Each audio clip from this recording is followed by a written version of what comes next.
ओम नमः शुद्धेभ्यः। ओम नमः शुद्धेभ्यः। ओम नमः शुद्धेभ्यः। मंगलम भगवान वीरो मंगलम गौतमो गणे मंगलम कुंद कुंदाद्यो जैन धर्मोस्तु मंगलम सर्वमंगल मांगल्यम सर्वकल्याणकारकं प्रधानम सर्वधर्माणां जैनम जयतु शासनम। अहिंसा परमो धर्म के महावीर भगवान की प्रातः स्मरणे परम पूजाचार्य गुरुवर श्री विद्यासागर जी मुनि महाराज की जय। करते हैं।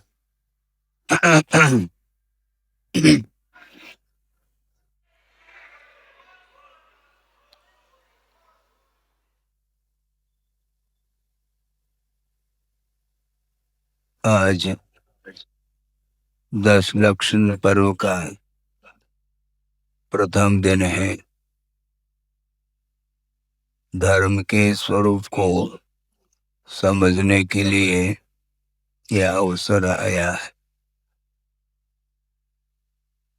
अतीत में इस प्रकार के पर्व अनंत बार व्यतीत हुए हैं।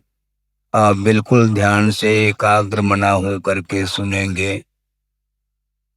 अतीत काल में मैं इसलिए कह रहा हूं कि जीव उत्पन्न नहीं होता, न मरण को प्राप्त होता है, किंतु भिन्न भिन्न अवस्थाओं को प्राप्त करता हुआ अनंत काल से संसार में परिभ्रमण कर रहा है।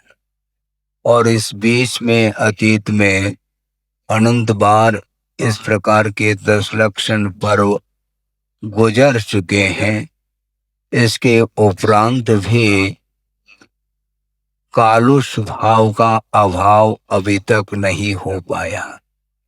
बड़ा आश्चर्य लगता है, विस्मय होता है, किंतु आचार्य कहते हैं इसमें विस्मय के लिए कोई गुंजाइश नहीं, क्योंकि यह स्वभाव जैसा बना हुआ है संसारी प्राणी का।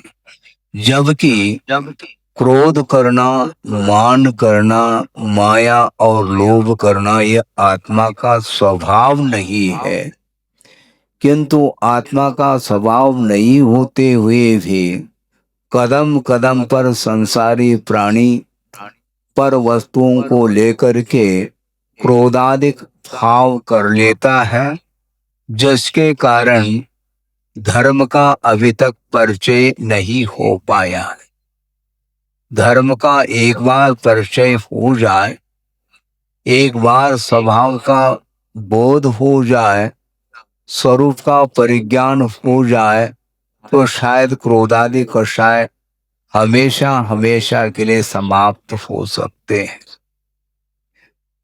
किंतु बार बार समझाने के उपरांत भी इसकी मति सुधरती नहीं, बुद्धि सुधरती नहीं।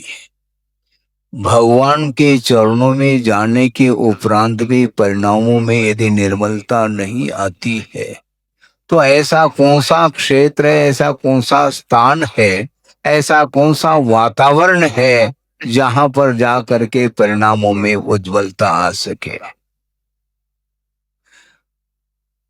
परिणामों में उज्ज्वलता जो आती है अपने आत्मगत पुरुषार्थ के माध्यम से ही उज्ज्वलता आती है। मैं इसलिए कह रहा हूं कि आगमकार ये कहना चाहते हैं, परमार्थ क्षेत्र में आत्मा की जो उन्नति होती है उसमें 2 प्रकार के कारण होते हैं।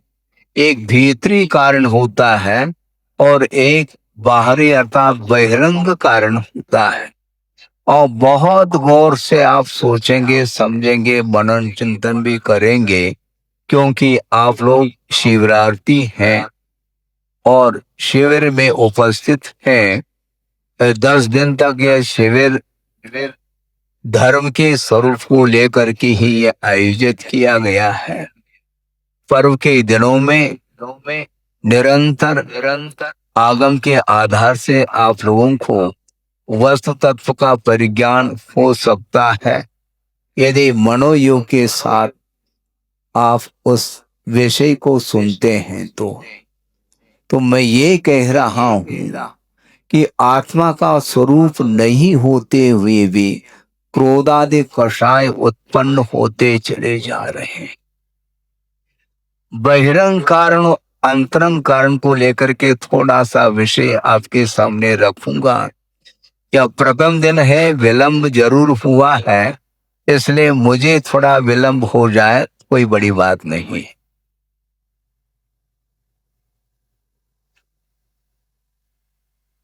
देव, गुरु और शास्त्र ये आत्मगत परिणामों को उज्जवल बनाने के लिए ये अंतरंग कारण नहीं है, ये लेकर के रखिए, ये बहिरंग कारण है। और बहिरंग कारणों का समागम अतीत अनंत काल में अनंत बार हुआ है।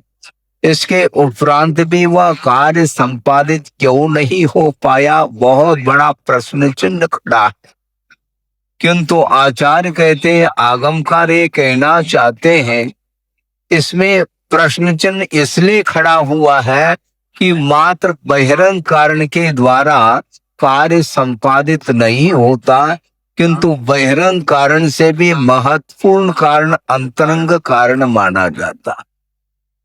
और अंतरंग कारण की ओर दृष्टि नहीं है, अंतरंग साधना की ओर यदि दृष्टि नहीं है, तो इस प्रकार के बहिरंग साधन आपके लिए कई बार प्राप्त हो सकते हैं, किंतु उसका सदुपयोग करने के लिए पुरुषार्थ की बड़ी आवश्यकता है। न जाने कौन कौन से परिणामों को लेकर के संसारी प्राणी खड़ा हो जाता है। आप लोग व्यवसाय करते हैं, व्यापार आदि करते हैं, उसमें तो अनेक प्रकार के भाव आपके अंदर आ सकते हैं, क्योंकि वित्त का उपार्जन करना एक आपका कार्य है और वहां पर अनेक प्रकार के भाव आपके भीतर उत्पन्न हो सकते हैं। वहां पर स्वार्थ सामने खड़ा रहता है, किंतु परमार्थ को प्राप्त करने के लिए अर्थ को गौण करना पड़ता है, स्वार्थ परायणता गौण करनी पड़ती है। और इस प्रकार के देश शास्त्र गुरु का जो समागम हो जाता है, वह भी एक पुण्य का ही परिणाम, एक प्रतिफल समझता हूं। किंतु पुण्य के उदय से सच्चे देव शास्त्र गुरु का समागम प्राप्त होने के उपरांत भी उसका सदुपयोग करने के लिए 7 से पुण्य की आवश्यकता पड़ती है, ध्यान रख। प्रभु के निकट जाते हैं आप लोग, गुरु के निकट भी बैठ सकते हैं। इसके उपरांत भी आचार्य कहना चाहते हैं कि साधन मोक्ष मार्ग के योग्य साधन उपलब्ध होने के उपरांत भी वह साधन तब सार्थक सिद्ध होते हैं जब हमारा उद्देश्य भी पवित्र हो। उद्देश्य के ऊपर ही सारा कार्य निर्धारित है। अच्छे साधन मिलने के उपरांत भी उद्देश्य हमारा उज्जवल होना चाहिए, उसके बिना उन साधनों का कोई भी प्रभाव आत्मा के ऊपर नहीं पड़ सकता। अनंतकालीन जो कषाय के संस्कार हैं, उन क्रोधादि कषायों को दग्ध करने के लिए, उनको समाप्त करने के लिए बहुत सावधानी की आवश्यकता है। निरपेक्ष भाव के साथ यदि हम प्रभु और गुरु की आराधना करते हैं, आगम का स्वाध्याय आदि को करते हैं, तो उसके माध्यम से आपको ज्यादा समय लगने वाला नहीं है। बहुत अल्प काल में वो सारा का सारा कालुष भाव समाप्त हो सकता है। इसलिए कह रहा हूं क्योंकि धार्मिक क्षेत्र में हम लोग अनुष्ठान आदि बहुत कर रहे करते आए हैं, इसके उपरांत भी वो कालुष्य भाव समाप्त अभी तक क्यों नहीं हुआ? ये प्रथम बार 10 लक्षण पर्व नहीं आ रहा है हम लोगों के बीच में। शहर में भले पहली बार आया हो ये बात अलग है, किंतु अनंत बार 10 लक्षण पर्व गुजर गया है, अभी भी होश हवास नहीं है। ऐसी स्थिति में हमें ऐसा कौन सा पुरुषार्थ करना है जिसके माध्यम से कालु स्वभाव समाप्त हो जाए?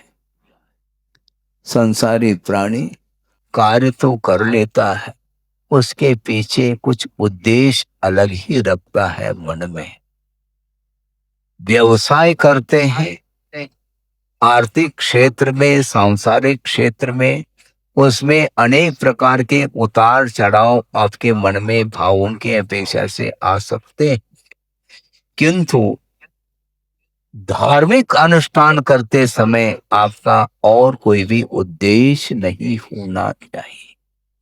क्योंकि तत्वार्थ सूत्र आप सुनेंगे, उसमें मंगलाचरण में ही ये बात आई है, मोक्ष मार्ग के नेता को नमस्कार कर रहे आचार्य, किंतु अंत में वो ये कहना चाहते हैं, मोक्ष मार्ग के नेता को नमस्कार किया जा रहा है जिन्होंने कर्म रूपी पर्वतों को समाप्त किया है, नष्ट कर दिया है और विश्व के समस्त तत्वों को जानते हैं।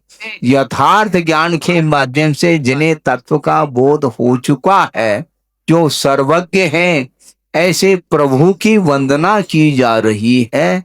किंतु अंतिम चरण में इस विषय को रखा है कि किमर्थम, भगवान की आराधना, धर्म की आराधना करने के पीछे उद्देश्य क्या होना चाहिए? तद्गुण लब्धये अहम वंदे, ऐसा कहते हैं। आप भी वंदना करते हैं, आप भी प्रभु की आराधना करते हैं, आप भी प्रभु की स्तुति करते हैं, पूजन अर्चन करते हैं, इसके बावजूद भी वह कषाय समाप्त क्यों नहीं हो रहा है? इसमें स्पष्ट हो जाता है कि हम प्रभु के गुणों को प्राप्त करने के लिए प्रभु को अभी तक याद ही नहीं किया। बहुत सारे बातें याद आती हैं, स्मृति हमारी बहुत अच्छी है, किंतु धार्मिक क्षेत्र में भूलने का स्वभाव हुआ है संसारी प्राणी का। इसलिए आचार्य कहते हैं, साधन मिलने के उपरांत भी साध्य की उपलब्धि इसलिए नहीं हो रही है कि हम प्रभु की आराधना करते हुए भी बहुत कुछ अपेक्षाएं रखते हैं और सांसारिक अपेक्षाओं को लेकर के यदि प्रभु की आराधना करोगे तो हमारा कालुष्य भाव तो समाप्त नहीं हो सकता। इसलिए अपेक्षा को साइड में रख करके आप प्रभु की आराधना करिएगा, बहुत आनंद आ सकता है। क्योंकि आत्मिक आनंद जो आता है वह बाहर ढूंढने से नहीं आता, आत्मगत उज्जवल परिणाम का नाम ही आनंद है। आत्मगत जो पवित्र परिणाम है उसके माध्यम से आत्मा पवित्रता का अनुभव करती है। इसलिए वस्तुतः प्रभु बनने के लिए जो पुरुषार्थ किया जाता है वह अन्य जितने भी अपेक्षाएं हैं उन अपेक्षाओं को समाप्त करके एकमात्र परमात्म तत्व को प्राप्त करने के लिए, जिन्होंने परमात्म तत्व को साधना के माध्यम से प्राप्त कर लिया है, उनकी आराधना की जाती है, जिसके माध्यम से स्वतंत्रता का अनुभव होता है और स्वाधीन और स्वाभाविक सुख का अनुभव हम कर सकते हैं। आज पर्व का प्रथम दिन है, कौन सा है? उत्तम क्षमा, मात्र क्षमा नहीं। मात्र क्षमा तो एक औपचारिक है। अनंत काल से हम क्षमा कर रहे हैं और क्षमा मांग भी रहे हैं, किंतु अभी तक वह क्रोध समाप्त क्यों नहीं हो पाया? यह प्रश्न तो ज्यों का त्यों खड़ा है? क्षमा करना, क्षमा मांगना, यह हर कोई कर सकता है, किंतु उसके पीछे उत्तम यह विशेषण जुड़ा हुआ है। उत्तम क्षमा अर्थात किसी भी लौकिक अपेक्षा को रखे बिना क्षमा, प्रत्येक प्राणी के प्रति क्षमा भाव रखा जाता है और प्रत्येक जीवों से क्षमा मांगना होता है। प्रतिदिन श्रमण लोग 3 बार प्रतिक्रमण करते हैं और खम्मामि सव जीवानंद सव्वे जीवा खमुन्तु में नित्य में सर्वभूतेषु वैरम मज्जम न केन भी। हे भगवान, किसी भी प्राणी के प्रति, जीव के प्रति, प्राणी मात्र के प्रति मेरा वैर भाव ना हो, मैत्री भाव बना रहे और मैं एक इंद्र से लेकर के चतुर्गति में जितने भी जीव हैं उन सब के प्रति क्षमा भाव रखता हूँ और मैं क्षमा मांगता हूँ। ये बहुत कठिन होता है। क्षमा भाव रखने के लिए, दूसरे से क्षमा मांगने के लिए झुकना पड़ता है। ध्यान रखो, जो व्यक्ति हृदय से प्रभु के प्रति नतमस्तक होता है वह किसी के प्रति वैर भाव रख नहीं सकता। यदि रखता है तो प्रभु की वंदना अभी ढंग से नहीं कर पा रहा। हम प्रभु की पूजा करते हैं, फिर भी कदम कदम पर क्रोध वह प्रज्वलित होता, उद्दीप्त होता है। क्रोध को शांत करने के लिए कम से कम 1 दिन तो आप प्रयास करो। दूसरे दिन क्रोध करो ऐसा नहीं कहा जा रहा है, किंतु क्रोध आता है महाराज। कहाँ से आता है वो? क्रोध आता है क्या? वह बारूद भीतर है, सत्ता में कर्म विद्यमान है और उस बारूद के लिए थोड़ी सी चिंगारी पर्याप्त है। वह विस्फोटक सामग्री वह ब्लास्ट हो जाती है। पाषाण को क्या करते हैं? ब्लास्ट करना है तो वह मशीन के माध्यम से उसमें होल तैयार किया जाता है और उसमें बारूद भरा जाता है और एक दिया सलाई चिनगारी का योग मिलता है तो वह बड़े बड़े पाषाण खंड भी खंड खंड हो जाते हैं। उसी प्रकार ये बारूद भरा हुआ है प्रत्येक संसारी प्राणी के अंदर, क्रोध रूपी बारूद। और वह क्या होता है? चिनगारी लगाने वाले आते हैं क्या? कौन क्या करता है? क्रोध, महाराज ये क्रोध दिला रहे हैं। हम कहते हैं तुम ले क्यों रहे हो? क्रोध दिलाने वाला दाता है तो पात्र को क्रोध लेना नहीं चाहिए। कायदे से देखा जाए वो कौन क्रोध दिला सकता है? कोई क्रोध दिलाता नहीं, हम स्वयं ही क्रुद्ध हो जाते हैं। क्रोध की सामग्री सामने उपस्थित होने के उपरांत भी पुरुषार्थ किया जाता है। एक श्लोक आपके सामने रख रहा हूं। क्रोधोत्पत्ति निमित्ता नाम अत्यंतम सति संभवे आक्रोश ताड़नादि नाम कालुषो परम क्षमा। ऐसा कहा। क्रोध की उत्पत्ति के लिए निमित्त भूत जो साधन सामग्री है वह उपस्थित होने के उपरांत भी कालुष भाव नहीं रखना, शांत भाव रखना, यह क्षमा माना जाता है। ये बहुत कठिन होता है। 10 भव तक लगातार उपसर्ग होता रहा इसके ऊपर पार्श्वनाथ 10 भव का वर्णन पढ़िए। एक तरफ का वैर चल रहा है, यदि दोनों तरफ से भी वैर हो जाए तो फिर कहना ही क्या, कभी भी संसार का अंत नहीं हो सकता। और एक तरफ से वैर चल रहा है और लगातार वह 10 भव तक पाशवात का जीव सहन करता करता करता चला गया, और अंत में जा करके उनकी विजय हुई है? विजय को कैसा प्राप्त किया जाता है, ख्याल है? थोड़ा पढ़ो। पराभिभवेन आत्मना गुणोत्कर्ष विजय कहा।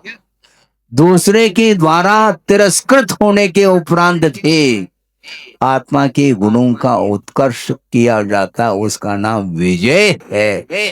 प्रतिकार का जो भाव रखता है कभी भी वह विजयी नहीं बन सकता, वह पराजित होता चला जाता है। और जो कदम कदम पर जो क्रोध करता है उससे बढ़कर के और कोई भी कमजोर व्यक्ति नहीं है। और पार्श्वनाथ, वो पार्श्वनाथ 3 लोक के नाथ बन गए। कैसे बनते हैं महाराज? क्रोध को समाप्त करो, शांत रखना है मन को, उपयोग को निरंतर। यदि प्रभु की आराधना की ओर दृष्टि जाती है तो क्रोध एक क्षण के लिए भी नहीं आ सकता। किंतु प्रभु की आराधना छोड़ करके, इस परिसर को छोड़ करके आप बाहर चले जाते हैं, तो मैं आपको पूछना चाहता हूं, आपके जो अभी परिणाम हो रहे हैं, आप भाव विभोर हो रहे हैं ऐसा लग रहा है, किंतु इस परिसर के बाद भी वह भाव बने रहे, यह प्रभु से प्रार्थना करता हूं।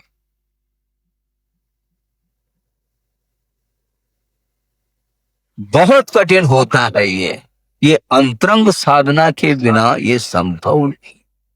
उपदेश सुनते सुनते, सुनाते सुनाते अनंत काल व्यतीत हुआ, किंतु वही घोड़ा और वही मैदान है।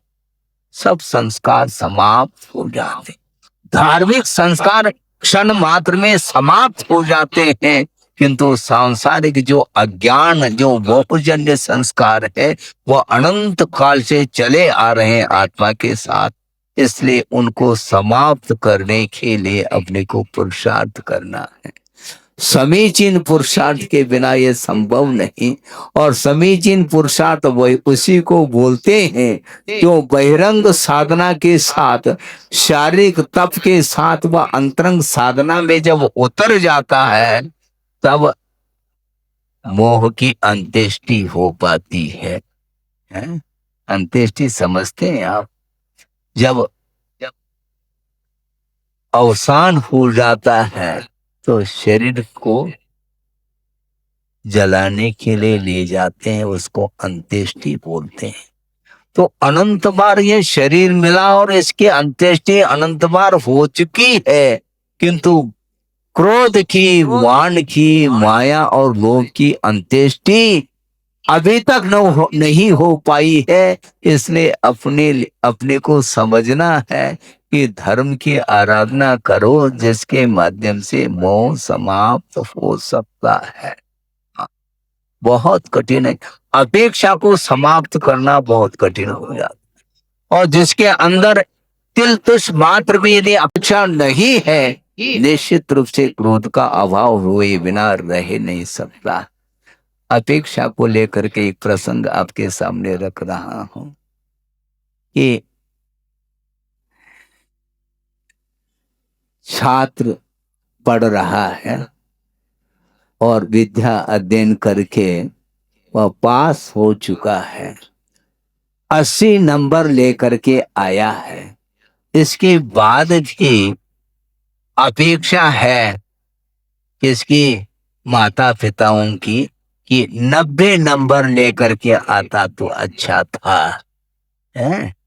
80 नंबर लाया है, उसको लेकर के उसको आत्मसंतुष्टि नहीं हो पा रही है और उस छात्र के ऊपर क्रोध कर बैठता है। क्यों? 90 की अपेक्षा थी, 80 लेकर के आया है। जा यहां से। अब सोचो, विचार करो, डांट लगा रहे हैं। अब वह छात्र सोचता है मैं अब क्या करूं?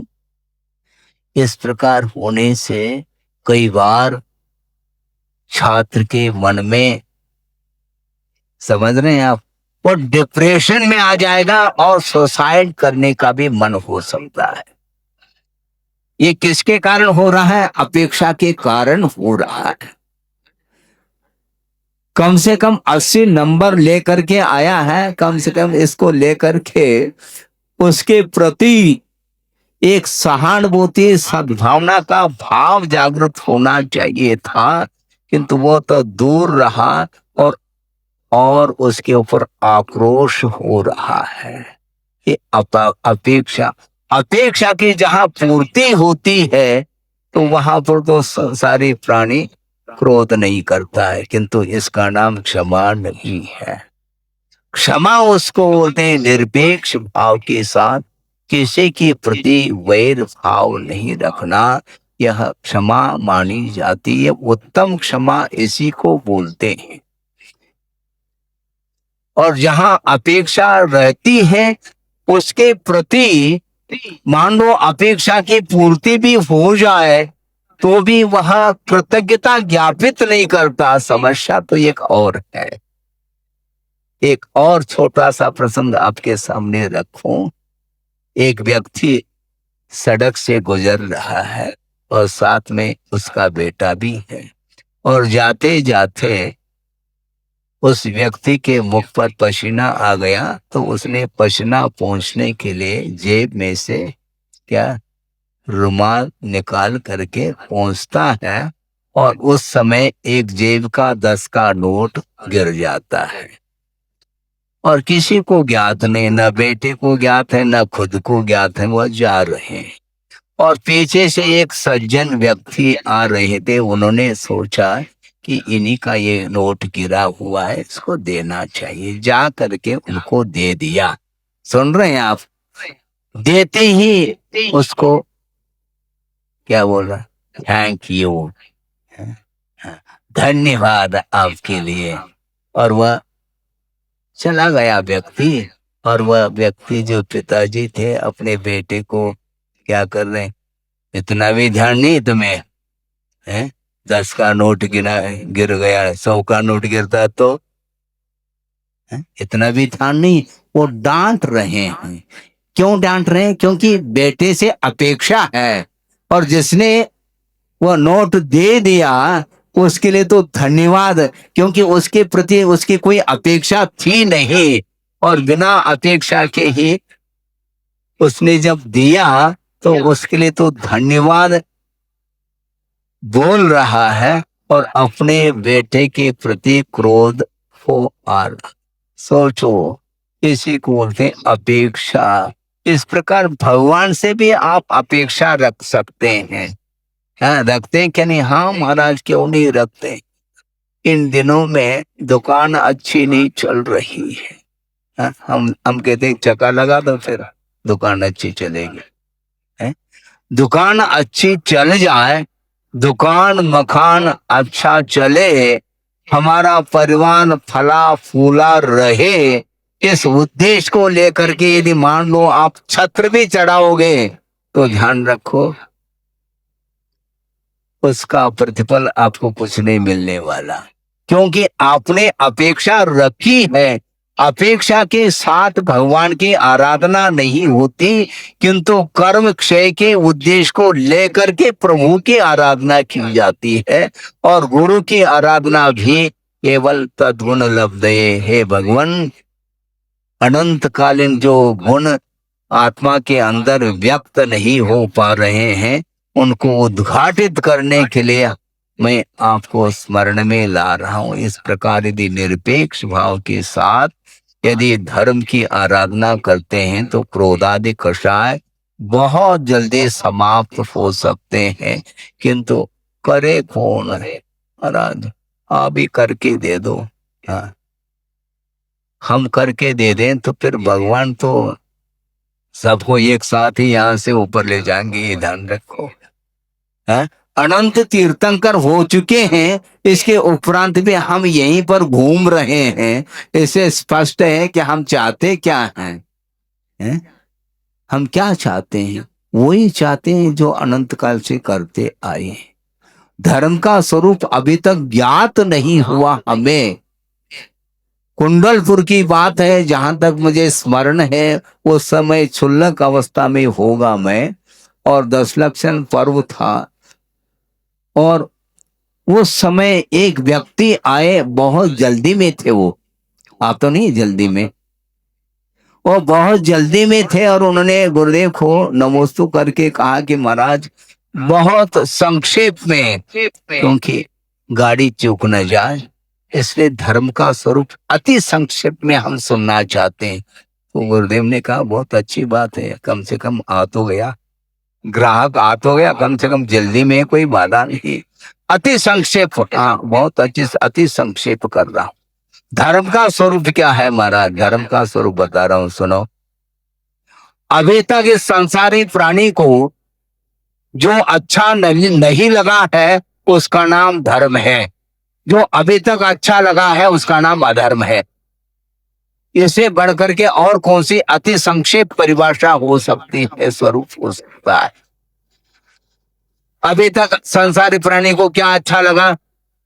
विषय ही अच्छे लगे हैं, इसलिए उसी का नाम अधर्म है। जो संसार के लिए कारणभूत सामग्री है, जो आध्यान रोग ध्यान की सामग्री है, वही अधर्म है। और जो धर्म ध्यान की सामग्री है, जिसके माध्यम से धर्म का अनुष्ठान किया जाता है, उसका नाम धर्म बोला है। वस्तु का जो स्वरूप है उसका नाम धर्म कहा है। वस्तु सहाऊ धम्मो, वस्तु का जो स्वरूप स्वभाव है उसका नाम धर्म है। और वस्तु का जो विभाव है, वैभाविक परिणति है, जो अशुद्ध अवस्था है, उसका नाम अधर्म है। पाप में जो परिणाम है उसका नाम अधर्म बोला है। और जो आत्मा को पवित्र करे उसका नाम धर्म बोला है।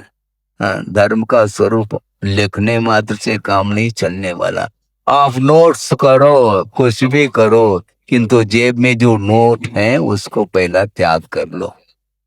नोट करने से क्या होता है? आप नोट्स कर रहे हैं, करो ठीक है, लेकिन विषयों के प्रति जो आसक्ति का भाव है अंदर है, उसको आपको समाप्त करना है, तब नोट्स करने की भी सार्थकता सिद्ध होती है। आप सोचो, विचार करो, इसको बोलते अपेक्षा।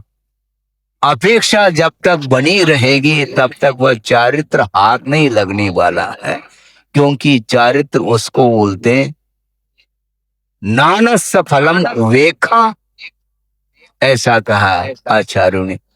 ज्ञान का जो फल है उसका नाम उपेक्षा, और उपेक्षा का अर्थ चारित्र होता है। उपेक्षा का अर्थ विषयों के प्रति उपेक्षा का भाव जो आता है उसी का नाम चारित्र कहा है।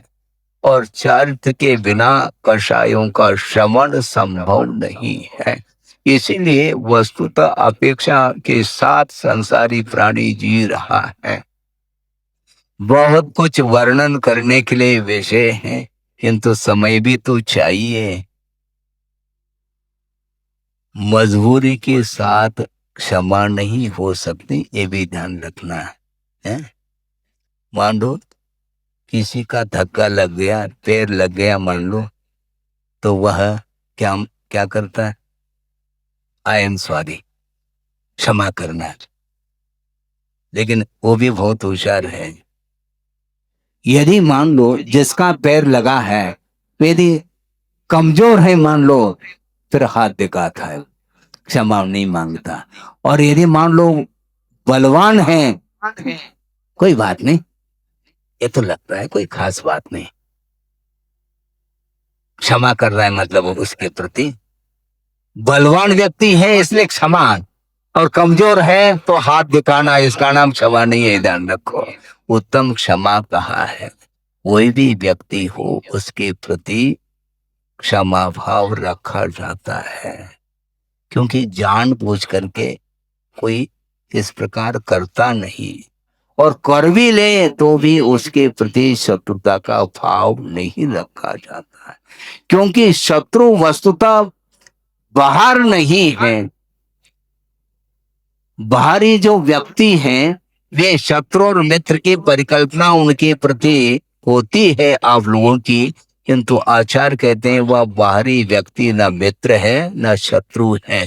महाराज फिर शत्रु और मित्र कौन है ये भी तो बताओ, पहचान तो कर ले हम।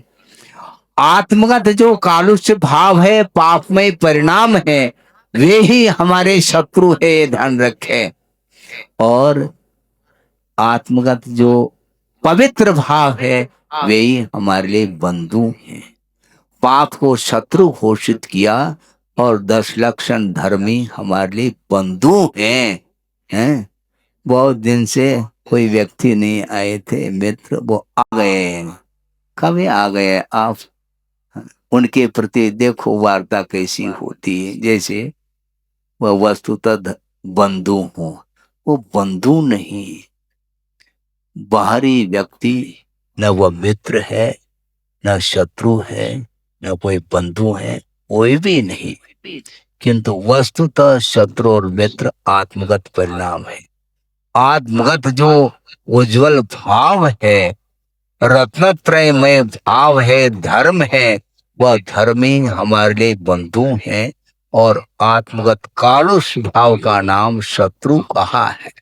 इसलिए क्रोधाधिक जो कषाय है वही हमारे शत्रु है। बाहर जो व्यक्ति देखने में आ रहा है वह शत्रु नहीं।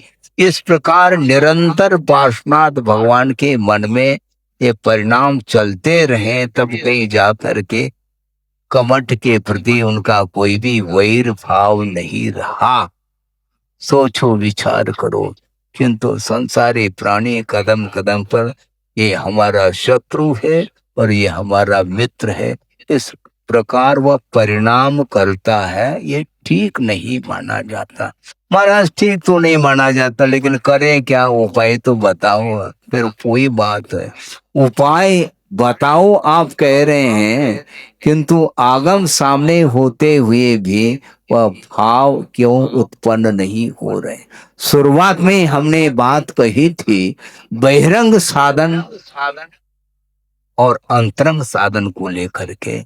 बहिरंग साधन मिलने के उपरांत भी अंतरंग जो साधना है उसके बिना कषायों का शमन संभव नहीं है। हाँ, कई बार इस प्रकार के उपदेश आदि सुनने को मिले, कई बार जनबिंब दर्शन करने का भी अवसर हुआ। इसके उपरांत भी वह कालुष भाव समाप्त क्यों नहीं हो रहे हैं, क्यों नहीं हो रहे हैं, ये पूछ सकते हैं। किंतु आचार्य कहते उद्देश्य के ऊपर ये टिका हुआ है। आपका जैसा उद्देश्य होगा वैसा ही कार्य संपादित होता चला जाता है। शांतिनाथ भगवान की आराधना रावण कर रहा है, लेकिन नरक क्यों गया, बहुत बड़ा प्रश्न है क्या नहीं। शांतिनाथ भगवान की आराधना करने वाला वह रावण, उसको स्वर्ग क्या मोक्ष प्राप्त होना चाहिए था, किंतु चाहिए था, हुआ क्यों नहीं, ये उद्देश्य के ऊपर निर्धारित है। शांतिनाथ भगवान की आराधना तो कर रहा है और आपको ऐसा लगता है कि इसके समान और कोई भी आराधना करने वाला व्यक्ति नहीं है। इस प्रकार आप उसके बारे में सोच सकते हैं, किंतु रावण के हृदय में, उसके मन में जो विचार उत्पन्न हो रहे हैं उसका ज्ञान किसको हो सकता है। बहुत कठिन काम है। बहुरूपिणी विद्या सिद्ध करने के लिए वह शांतनाथ भगवान की आराधना कर रहा है। वह आराधना क्या ठीक है क्या? वो बहुरूपिणी विद्या सिद्ध क्यों कर रहा है? इसलिए कर रहा है कि उसको सीता को प्राप्त करना था, और उसमें व्यवधान उपस्थित कौन कर रहा है? राम कर रहा है। इसलिए राम को परास्त करने के लिए बहुरूपिणी विद्या सिद्ध की जा रही है। इसको बोलते हैं भीतर भाव देखो। देखने में तो प्रतिमा के समान वो बैठे हैं, और भीतर भीतर के परिणाम कैसे हैं? कितने? रावण की रानियां कितनी थी? 18,000 बता रहे हैं महाराज। सुनो, सुन रहे हैं आप? 18,000 अप्सरा के समान एक से एक बढ़कर के सुंदर सुंदर वो रानियां। इसके बाद भी सीता के प्रति उसकी दृष्टि जा रही है। इससे बढ़कर के और कौन सा पाप हो सकता है? इससे बढ़कर के और कौन सा निकृष्ट परिणाम हो सकता है? सोचो, विचार करो। 18,000 किसको बोलते? इसके उपरांत भी वह आशा शांत नहीं होती और पर स्त्री के प्रति उसकी दृष्टि जा रही है, हैं? इसको बोलते हैं लोभ। धीरे धीरे एक एक दिन एक एक कषाय के लिए दिया जाएगा। कषाय करने के लिए नहीं, कषाय को समाप्त करने के लिए। क्षमा धर्म है और ये क्षमा ये अपने आप में यह ऐसा पवित्र परिणाम है, ये जल का काम करता है। क्रोधाग्नि उद्दीप्त हो रही है, उसको शांत करना चाहो तो मौन धारण करो। ये अतीत का मेरे ही द्वारा किया हुआ परिणाम है, इसलिए कोई भयानक उपसर्ग भी कर लेता है तो उसमें भी शांत परिणाम अपने को रखना है। किसी भी प्रकार के प्रतिकार का भाव नहीं रखना। 700 मुनियों के ऊपर उपसर्ग हुआ है। आपने रक्षाबंधन पर्व भी मनाया कुछ दिन पहले ही, और पुनः यह पर्व आया है। 700 मुनि, अकंपनाचार का पूरा संग, और उसके ऊपर भयानक उपसर्ग हो रहा है, किंतु इसके उपरांत में मौन धारण करके निरंतर प्रभु की उपासना करने में लीन है। क्रोध के ऊपर विजय प्राप्त इस ढंग से होता है। हम कदम कदम पर हम उद्दीप्त हो जाते हैं, हमारी क्रोधाग्नि बिल्कुल उद्दीप्त होती है, तो क्षमा धर्म कहाँ जाएगा? दोनों एक साथ नहीं चल सकते, ये ध्यान रखो। क्रोध भी करते रहो और क्षमा भाव भी हमारा बना रहे, ये ध्यान रखो। दिन और रात जिस प्रकार एक साथ देखने में नहीं आ सकते, उसी प्रकार ये क्रोध रहेगा तो क्षमा नहीं, और क्षमा भाव रहेगा तो क्रोध वहां पर आ ही नहीं सकता। इसलिए शांत परिणाम अपने को बनाना है। एक प्रसंग आपके सामने रख रहा हूं कि एक साधु जी थे और वो जहाज में बैठ करके जा रहे थे, हैं? और उस जहाज में कुछ युवक लोग भी थे, 8-10 लोग, और यात्रा चल रही है। इस बीच में क्या हो रहा है आप सुनेंगे, समझेंगे। वो युवा वो शांत नहीं थे, वो साधु जो जो बैठे हैं वो तो शांत थे, और उनको छेड़ रहे थे। कौन है? ये 8-10 जवान जो लड़के थे, वो मजा ले रहे थे। बाबा जी, आपको अच्छा अच्छा है, मिलता होगा, अच्छी अच्छी माल मलेदी मिलती होगी, आपका अच्छा ठाट बाट होगा, आदि आदि। इस प्रकार व्यंगात्मक दृष्टि से वो इस प्रकार उनके प्रति बोलते बोलते यहाँ तक बोलने लगे, वो गाली गलौज तक करने लगे। और यहाँ तक कि उसी युवकों में से एक युवा खड़ा हुआ और उसने उस साधु जी के सामने क्या चढ़ाया? समझ रहे हैं आप? क्या चढ़ाया? समझ में आ रहा है क्या? नहीं, फल नहीं चढ़ाया, किंतु जिसको पहन करके आप चलते हैं ना, समझ में आ रहा है? हैं? क्या? हाँ, पादत्राण। हाँ। सीधी सीधी भाषा में बोले, हैं? बाटा। हाँ हाँ, अब तो समझ में आने लगा। और उसने चढ़ाया, यानी जूते चप्पल चढ़ाए उस साधु जी के पैरों में। इसके उपरांत भी वह शांत बैठे हैं। लेकिन ये ध्यान रखो, वो कुछ भी नहीं बोल रहे हैं साधु जी, शांत बैठे हैं। और कुछ ही मिनटों में क्या होने लगा, नैया डगमगाने लगी और एक एक आकाशवाणी हो जाती है कि एक देव प्रसन्न होते हैं और वो बोल रहे हैं कि साधु जी, आपने बहुत धैर्य रखा, आपके पास क्षमा भाव है, और इन लड़कों में तो ये तो उद्दंडता इनके अंदर है। आप चाहो तो मैं इस जहाज को पलट पलट सकता हूं, पलटा दो। तो साधु जी क्या बोल रहे हैं, जहाज को मत पलटाओ, इनकी बुद्धि पलटा दो।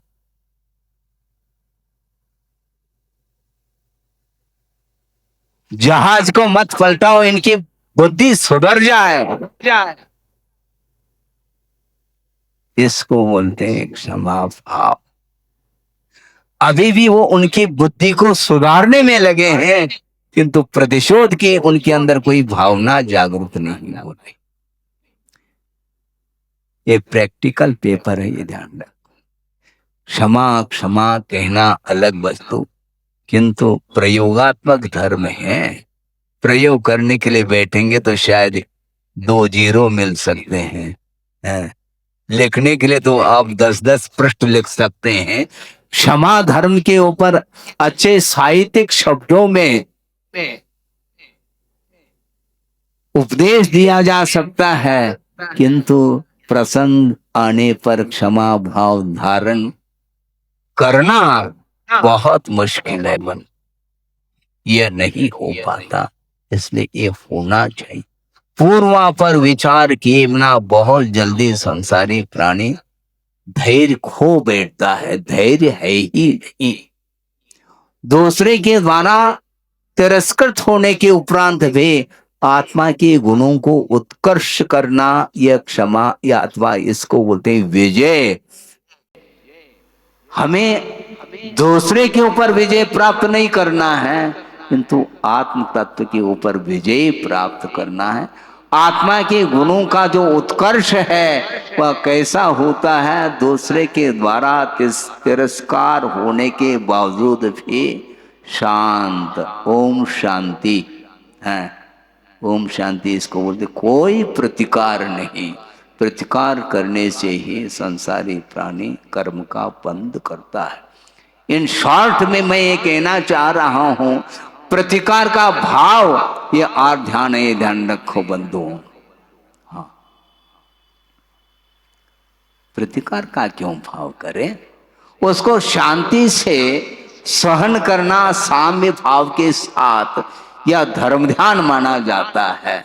धर्म ध्यान में प्रतिकार नहीं होता किसी का, किंतु यदि प्रतिकार होता भी है तो अपने अज्ञान दशा में किए हुए जो कर्म हैं उसको क्षय करने के लिए वह उद्यमशील हो जाता है।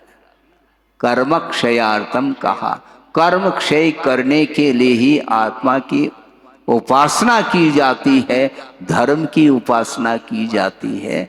इसलिए धैर्य के साथ इन 10 दिनों में आपको कुछ समझना है, और मात्र समझना नहीं, उसको आत्मसात भी अपनी शक्ति के अनुरूप करना है। जितने भी ये शिविरार्थी हैं उनके लिए भी कह रहे हैं, और जो शिविर में नहीं बैठे हैं किंतु श्रवण करने के लिए बैठे हैं, धर्म श्रवण करने के लिए, उनके लिए भी आचार्यों का यही कहना है कि सुनते सुनते अनंत काल व्यतीत हुआ है, किंतु अब प्रयोग करना सीखो। यह प्रयोगात्मक धर्म है। क्रोध को समाप्त करने के लिए बहुत धैर्य की आवश्यकता है। जिसके अंदर धैर्य नहीं है उसके माध्यम से बहुत कुछ अनर्थ घटित होगा, ये ध्यान रखो। अनर्थ जितने भी घटित होते हैं वह धैर्य के अभाव में घटित होते हैं। एक और प्रसंग आपके सामने रख करके मैं इस विषय को पूर्ण कर लूंगा, किंतु इसके पूर्व में हमें क्रोध की तासीर को भी समझना है। क्रोध के चिन्ह क्या है, सिम्टम्स जिसको बोलते हैं, लक्षण।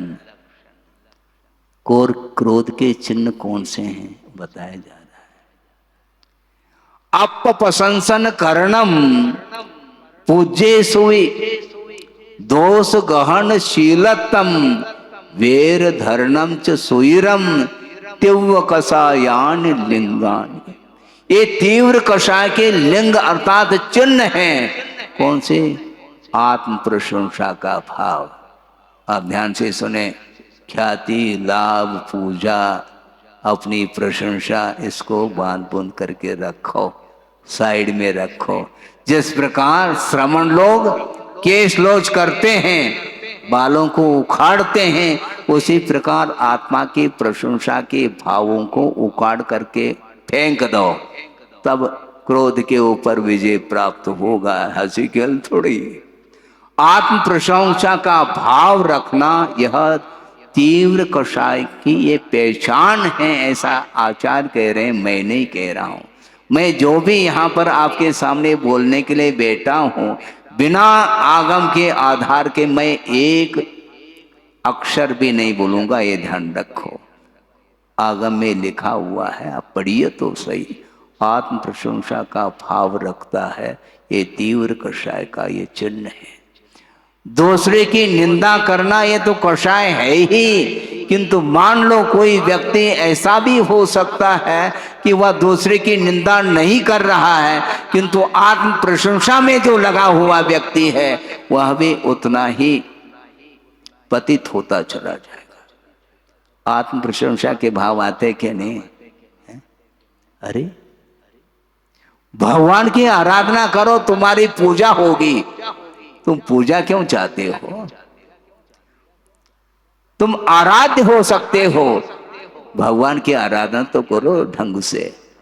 भगवान की आराधना करने वाला व्यक्ति कभी भी आत्म प्रशंसा नहीं रख सकता, क्योंकि अपनी आत्मा की क्या प्रशंसा। जिनके अंदर अनंत गुण प्रकट हुए हैं उनकी प्रशंसा में लग जाओ, अपनी प्रशंसा को भूल जाओ। भगवान की प्रतिष्ठा है, हम लोगों की कौन सी प्रतिष्ठा है? भगवान की प्रतिष्ठा आपने की है क्या नहीं? पंच कल्याण करके भगवान को प्रतिष्ठित किया है, वेदी पर विराजमान किया है, तो भगवान की प्रतिष्ठा है।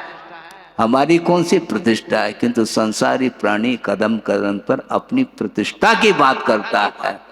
प्रतिष्ठा पॉइंट, हाँ, ये क्या है? काय की प्रतिष्ठा, किसकी प्रतिष्ठा है?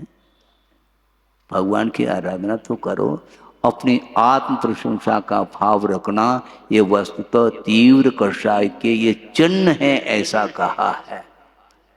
और पूज्य सुई दोष गहनशीलतम, जो पूज्य पुरुष है, महापुरुष है, सत्पुरुष है, उनमें भी दोष देखने का जिसका स्वभाव बना हुआ है, यह भी तीव्र कषाय के लक्षण है, चिन्ह है, ये ध्यान रखो। सुन रहे हैं आप? कभी पढ़ा है क्या नहीं? थोड़ा पढ़ो, कम से कम नहीं पढ़ा है तो कम से कम खोलो थोड़ा सा आगम को। संसारी प्राणी को फुर्सत ही नहीं है, वह प्रतिदिन न्यूज पेपर तो पढ़ रहा है। सुन रहे हैं आप? आलोचना नहीं कर रहा हूं, ये ध्यान रखो, हकीकत है, यथार्थ है। संसारी प्राणी प्रतिदिन, हाँ, पूर्वान बेला में, अपराह्न में भी पढ़ सकता है, न्यूज पेपर हाथ में है, किंतु थोड़ा स्वाध्याय करो 10 मिनट और अच्छी नींद आती है। अच्छा, न्यूज पेपर पढ़ते समय नींद भग जाती है? माला फेरते समय नींद आती है, उपदेश सुनते समय नींद आ सकती है, किंतु आचार्य महाराज कहते हैं नोट गिनते समय नींद कभी आई है? झपकी झपकी आई क्या? माला फेरते समय, सामाई करते समय नींद आती है? और नोट गिनते समय नींद भग जाती है। हाँ, रात के 12 भी बज जाए तो चलने दो, नोट गिनता चला जाएगा, क्योंकि उसके प्रति रुचि है, इसलिए नींद नहीं आती है। तो आचार्य ये कह रहे हैं कि आगम को खोल करके पढ़ो तो सही कि आगम में लिखा क्या है। अपनी आत्मा की प्रशंसा करने वाला व्यक्ति कभी भी उन्नत नहीं हो सकता, ये ध्यान रखो।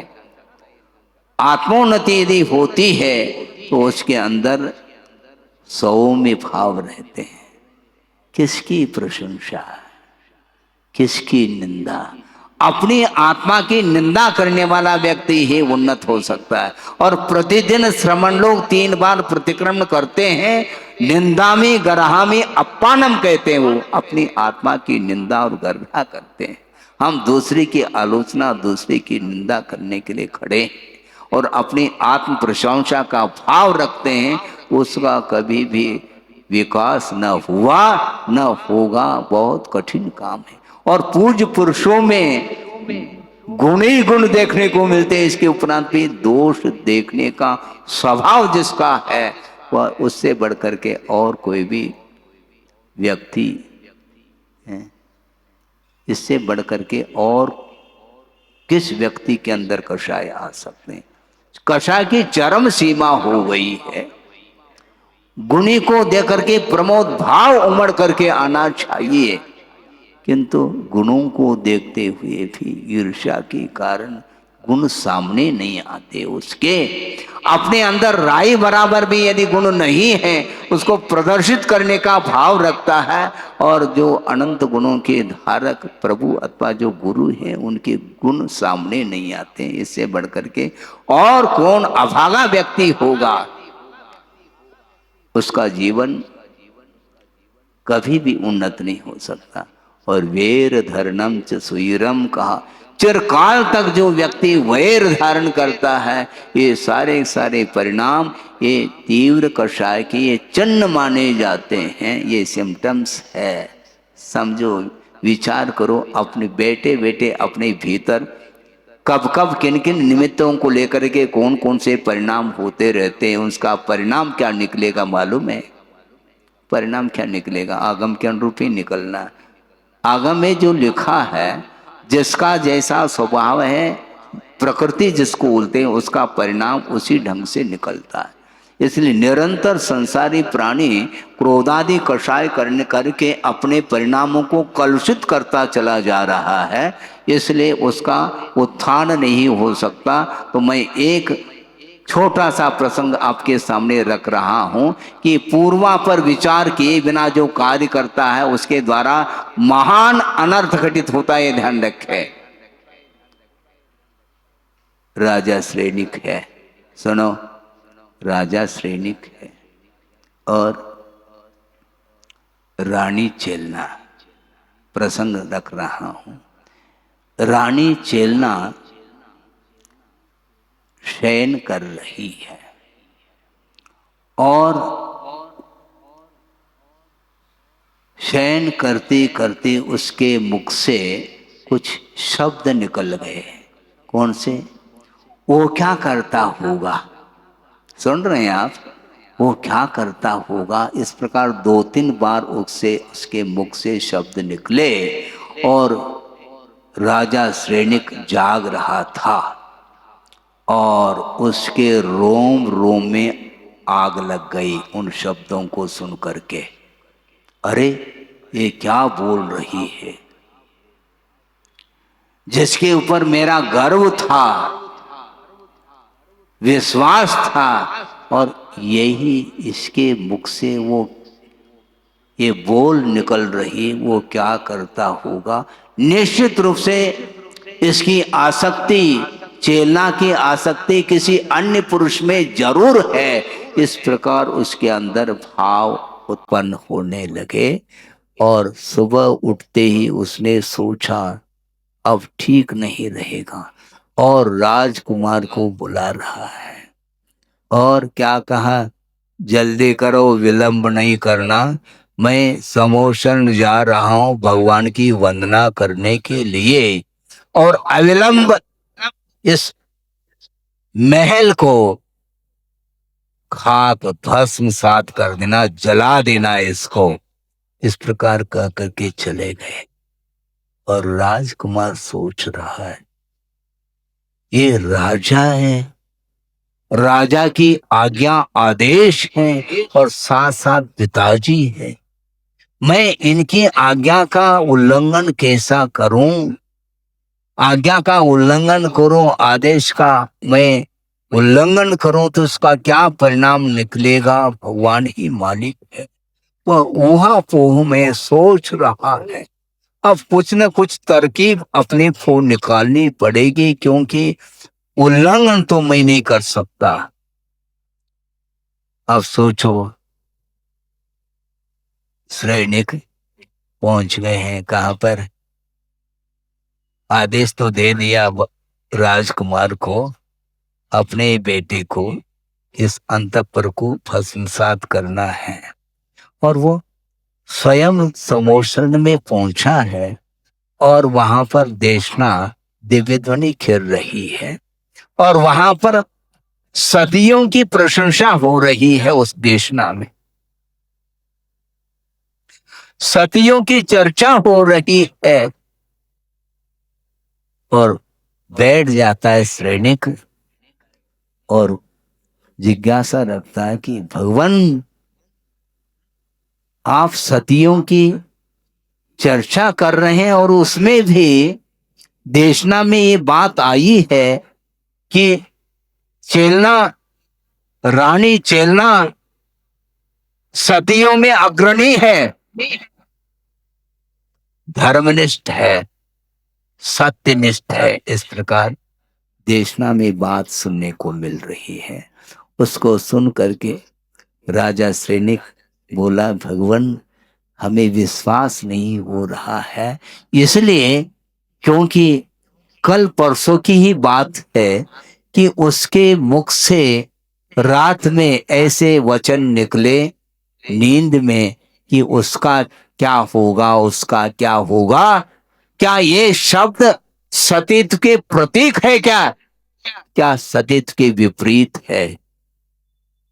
तो भगवान ने कहा, सुनो सैनिक, तुम क्या बोल रहे हो आवेश में आकर के? ध्यान से सुनो। एक दिन रानी चेलना यहाँ पर दर्शन करने के लिए आई थी समोशरण में, और दर्शन करके पूजन अर्चन करके वापस लौट रही थी और महल की ओर लौट रही थी। और मार्ग में एक दिगंबर साधु मुनि महाराज ध्यानस्थ थे और भयानक सर्दी पड़ रही थी, शीत का समय था और निर्वस्त्र वे दिगंबर साधु खड़े हैं। उनके दर्शन करके वह चेलना रानी घर की ओर पहुंच गई और जा करके वह शयन कर रही थी। उस समय उसने उस शीत के कारण कंबल को ओढ़ रखा था, इसके उपरांत भी सर्दी का निवारण नहीं हो पा रहा था। और बात यह है, कंबल तो ओढ़ रखा था उसने, किंतु हाथ कंबल के बाहर रह गया और वह हाथ उस शीत के कारण वह क्या हो गया, ऐसा लग रहा था कि बिल्कुल हाथ जड़वत हो गया, मृत हो गया हो। इसके उपरांत उसने सोचा, इतनी भयानक कड़ाके की ठंड पड़ रही है, उनका क्या होगा, मतलब उनका क्या होगा, यानी उस मुनि महाराज का क्या होगा, ये वो कह रही थी। सुनो सुनो ध्यान से, उतावली के साथ तो कुछ सोचो नहीं। उस समय सैनिक के मन में भाव आ गया, बहुत अनर्थ हो गया। अब देखो, पश्चाताप बाद में होता है, आप सुन रहे हैं क्या? नहीं, पश्चाताप पहले नहीं होता है। पहले वह धैर्य के साथ वह पूर्वा पर विचार करके सोचता तो इस प्रकार नौबत नहीं आती। लेकिन धैर्य खो लिया और उसने बेटे के लिए आदेश दिया था कि उस महल को भस्मसात करने के लिए आदेश दिया। अब बहुत बड़ा अनर्थ घटित हो गया मेरे द्वारा, और वह भाग रहा है। कहां पर? महल की ओर भाग रहा है तेजी के साथ। बहुत गति, तीव्र गति के साथ वह भाग रहा है और वह मार्ग में ही देखने को मिलता है। कौन? वही बेटा राजकुमार। और उसको पूछ रहा है, क्यों, तुमने कार्य कर लिया क्या? हाँ कर लिया, आपका आदेश था। आपका आपका आदेश और राजा का आदेश, और आप हमारे पिताजी, और आपकी आज्ञा का मैं उल्लंघन कर कैसा सकता हूं? इसलिए हमने तो आग लगा दी। वो बोल रहे, बहुत अनर्थ कर लिया तुमने। क्यों, क्या बात है? कुछ इस प्रकार भगवान की वाणी में बात आई है कि वह सारा सारा वृत्तांत उन्होंने सुनाया। सुनने के उपरांत उस बेटे ने कहा कि राजन, पिताजी आप धैर्य रखो। धैर्य कैसे रखें? तुमने आग लगा दी। हाँ बिल्कुल आग लगा दी है, इसमें कोई शक नहीं, किंतु वह आग उस महल तक पहुंचने के लिए पूरा दिन लग जाएगा।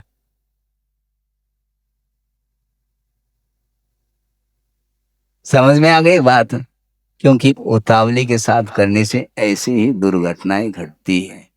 उन्होंने बहुत अच्छे तरकीब से, बहुत विवेक के साथ सोच विचार करके राजा के आज्ञा का उल्लंघन भी नहीं किया और अपनी बात भी उन्होंने पूर्ण कर दी। और इस प्रकार पूर्वा पर विचार किए बिना बड़े बड़े राजा लोग भी इस प्रकार अनर्थ कर सकते हैं। और आप सामान्य व्यक्ति की बात क्या कही जा सकती है? इसलिए क्रोध को शांत करने के लिए धैर्य रखने की आवश्यकता है। आप धैर्य के साथ आगम का अध्ययन करिए। यहाँ पर 10 दिन तक पवित्र भावों के साथ धर्म की आराधना करें। उसके माध्यम से जो अनंत कालीन जो कषाय है, वह कषाय शमन को प्राप्त हो सकती है। क्रोध को समाप्त करने के लिए, क्रोधाग्नि को समाप्त करने के लिए क्षमा रूपी नीर का ही प्रयोग करना होता है। क्षमा रूपी जल जिसके अंदर है, कभी भी उसके द्वारा न स्वयं का अहित होगा न दूसरे का अहित होगा। स्वयं का हित और दूसरे का हित जो होता है वह उत्तम क्षमा के माध्यम से ही हो सकता है।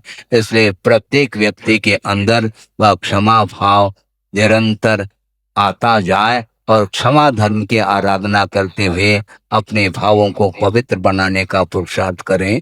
यही इस क्षमा धर्म का सार है। अहिंसा परमो धर्म की जय। बोधे समाधि परिणाम शुद्धि स्वात्मोपलब्धि शिव शोक सिद्धि चिंतामणिम चिंतित वस्तुदाने त्वा मंद मानस्य ममास्तुते। परम पूजा आचार्य गुरुवर श्री विद्यासागर जी महाराज की